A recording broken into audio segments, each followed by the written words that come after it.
साथ संगत, हर इंसान अपने जीवन में परमात्मा से मिलने की इच्छा रखता है। कोई मंदिर जाता है, कोई तीर्थ करता है, कोई पूजा पाठ करता है, पर असली प्रश्न यह है कि क्या केवल बाहरी कर्मों से परमात्मा मिल सकता है? निरंकार की शिक्षा हमें बहुत सरल बात सिखाती है कि परमात्मा कहीं मंदिर मस्जिद में नहीं, वह हर जगह है। साथ संगत, मंदिर में नारियल फोड़ने की परंपरा हम सबने देखी है, पर इसका अर्थ केवल एक कर्म नहीं बल्कि एक गहरा संदेश है।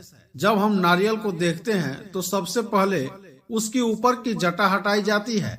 यह जटा हमारी इच्छाओं का प्रतीक है, हमारी वे इच्छाएं जो हमें हर समय बेचैन रखती है। जब तक इच्छाएं ज्यादा रहती है, मन शांत नहीं होता, और जब मन शांत नहीं होता तो परमात्मा की अनुभूति कैसे होगी? इसलिए साथ संगत, सबसे पहले इच्छाओं को कम करना जरूरी है। इसके बाद नारियल का कठोर खोल तोड़ा जाता है। यह कठोर खोल हमारे अहंकार का प्रतीक है।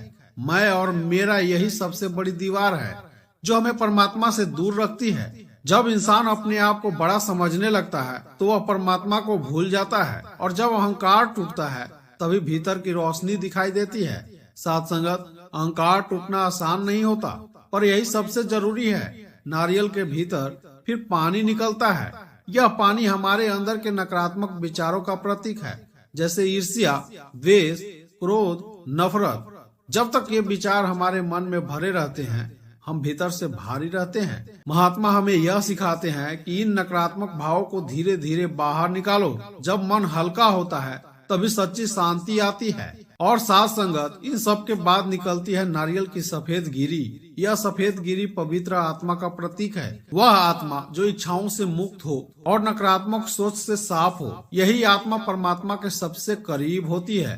निरंकार की दृष्टि में परमात्मा से मिलन कोई दूर की बात नहीं, बस हमें अपने अंदर की सफाई करनी है। साथ संगत, हम अक्सर कहते हैं, मैं रोज पूजा करता हूँ, फिर भी शांति क्यों नहीं?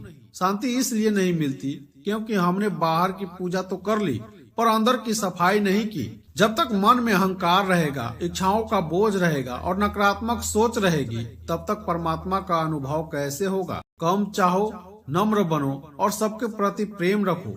जब इंसान सबको अपना समझने लगता है तभी परमात्मा को महसूस करता है। साथ संगत, परमात्मा को पाने के लिए किसी विशेष स्थान पर जाने की जरूरत नहीं, बस अपने अंदर सच्चाई, नम्रता और प्रेम को जगाना है। जिस दिन हम अपनी इच्छाओं को काबू में कर लेंगे, अहंकार को छोड़ देंगे और नकारात्मक सोच से मुक्त हो जाएंगे, उसी दिन परमात्मा से मिलन अपने आप हो जाएगा।